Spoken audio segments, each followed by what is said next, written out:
Well, Alyx, I've been talking, she's got laryngitis, so she hasn't been talking a lot.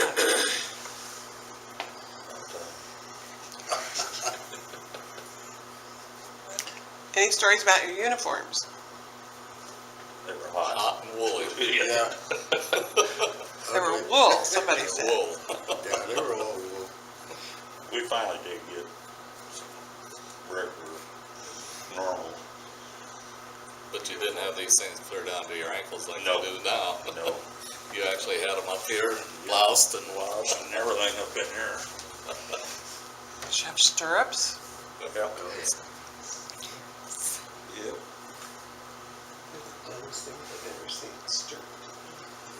What's the purpose of They're trying to stirrups? make a comeback. I don't know. Stirrups are. We went To to me, state when this they year were and all the girls' stirrups, they teams looked were like wearing well, stirrups. you could buy stirrups. They'd last the team for 2 or 3 years. Oh, yeah. Now you buy the socks. You throw them away and buy a new every year. Yeah. That might be part of the purpose. At least with stirrups, you just throw your socks away. Yeah. You got them. We had to turn them in every year. Yeah. That was part of Of your course, uniform. mine, yeah, mine never did last year. You were probably fast enough to steal bases. I wasn't. Somebody always cleat me on the ground. Well, if you were going to want to tell kids today what this whole thing of counting baseball was like, what would you want them to know or to remember? It was a different time. It was a different time. It was a lot of fun. Everybody had fun. You know, we didn't have to. It was more or less a family deal, I think. And then also, kind of unlike now, everything now seems to be so individual.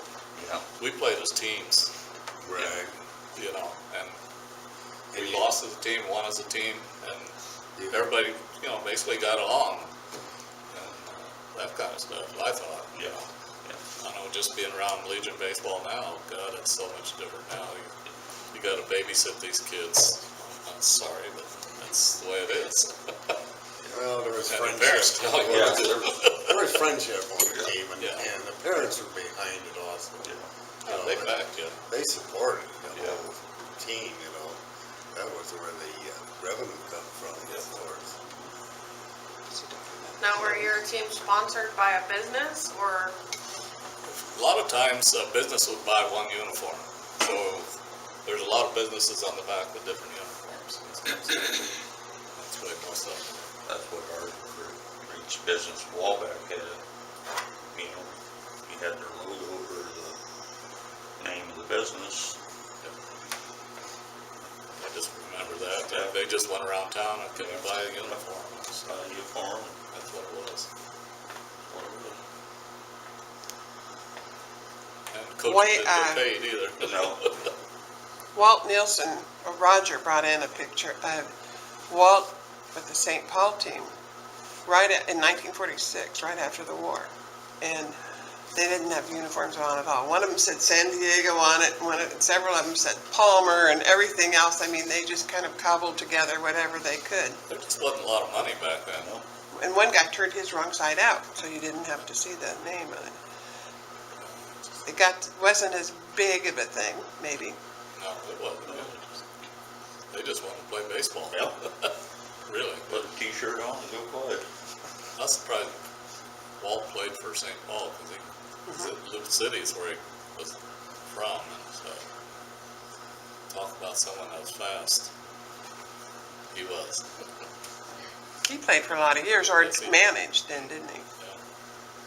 Did you know that during World War II, they found out he was colorblind, so he couldn't go overseas. Yeah.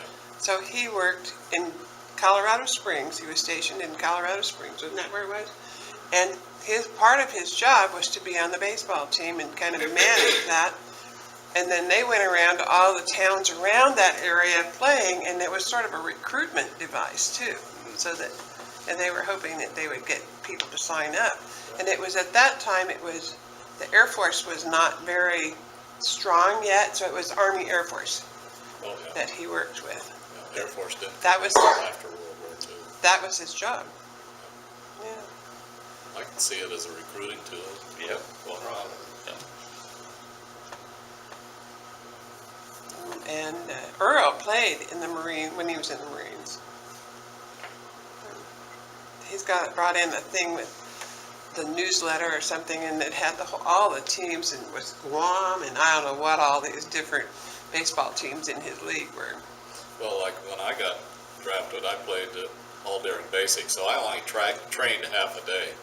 I trained in the morning, then I came back in with a meal truck at noon, practiced baseball in the afternoon. I got to stay in the barracks at night. They were out there bivouac. And then a lot of our players back there, this is 64, 65, and because of Vietnam starting up, there's a lot of professional ball players that are joining the National Guard and the reserves.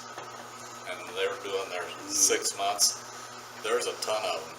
We had kids that one guy played for the Dodgers, one for the Baltimore, another one for the White Sox. They're all going through basic training, and they're on our teams. They were good ball players, you know. So they got to see some good stuff then. One thing I noticed too, we used to go to the pepper pins down around Atlanta and stuff around the area there. You could talk to them a little bit when you go to get inside the deal there, the prison, get inside there. There was a lot of professional ball players in prison. Really? He's surprised, yeah. Yeah. There was this one guy I tried to stack out 3 times, and he's every time.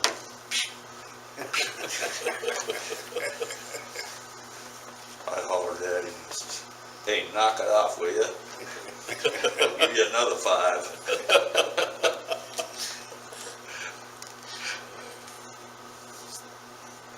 They were good ball Do you players. think of any questions? Have you asked about equipment?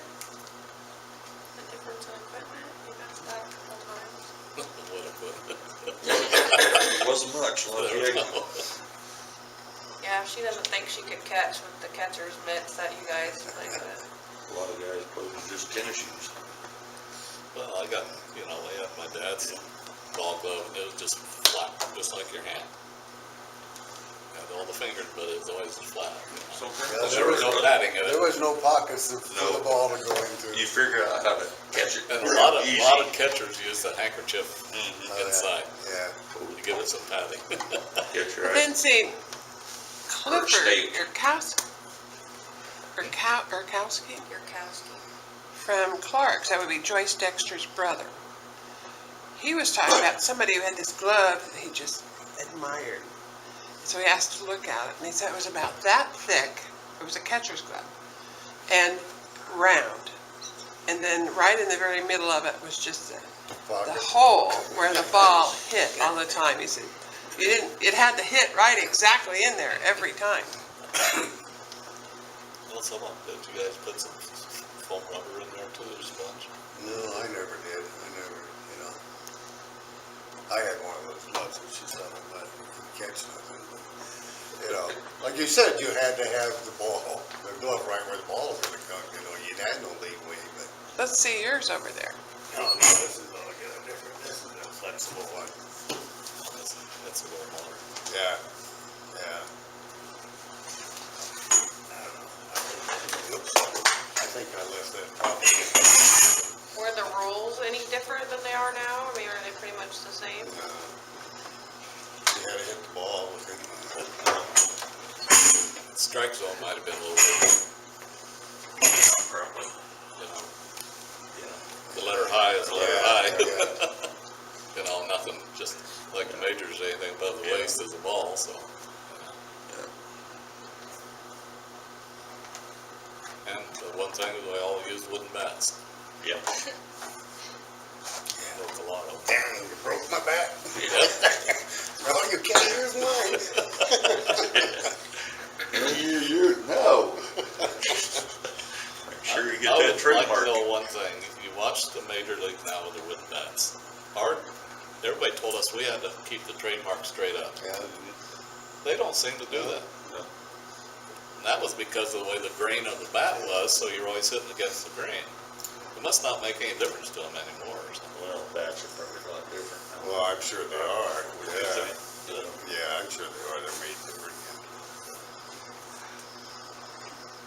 Everybody, there's brand names on them. Mickey Mantle, and all that. I used to use a Rajashi, because he had the thick handle, and Jackie Robinson had a thicker handle bat, and then some of them, like Ted Williams, is a real thin bat handle, I think. There's different styles. That was a big deal then. Yeah.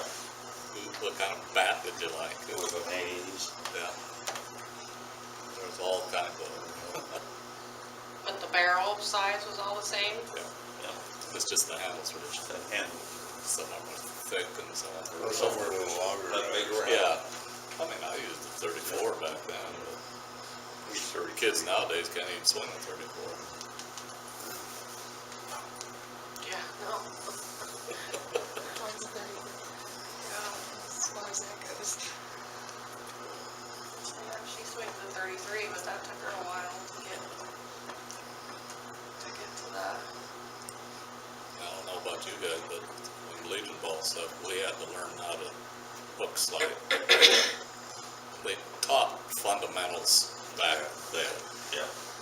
and we worked on, even in practice, the hook slide, none of this belly slide and stuff. It was always, you had to learn how to hook slide and how to do it right, which side of the bag you had to be able to slide both sides,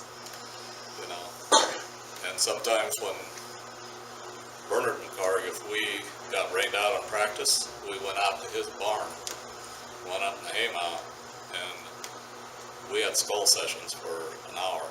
He would give us situations, and we had to tell him,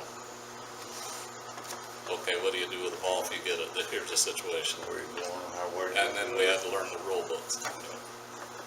And that's infield fly rule, I know that by heart. Yep. So he didn't waste any time, and we couldn't practice, but, and We're learning. that's the trouble nowadays. These kids don't understand it. They don't even know what the situation is out there. What am I gonna do with the ball when you get it? And there's so many of them throw behind runners, and I hate that stuff. Just had that The discussion rules. last weekend, didn't we?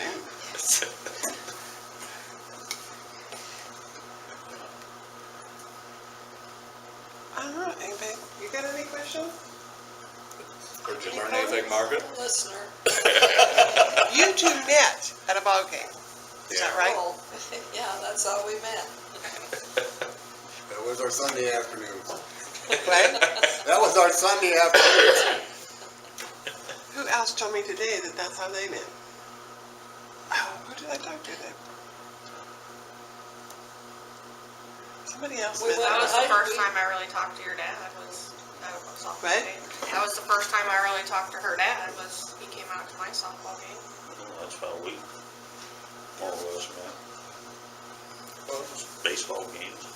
That was our family entertainment, because we followed all of the baseball games, and we ran around and got foul balls from the cornfield, 10 cents. brought it back and got a dime. So I was out there chasing foul balls with the Schuller boys and girls, and anybody else who had older brothers playing Legion baseball. So that's how we spent our summer on the road, whether it be home or away.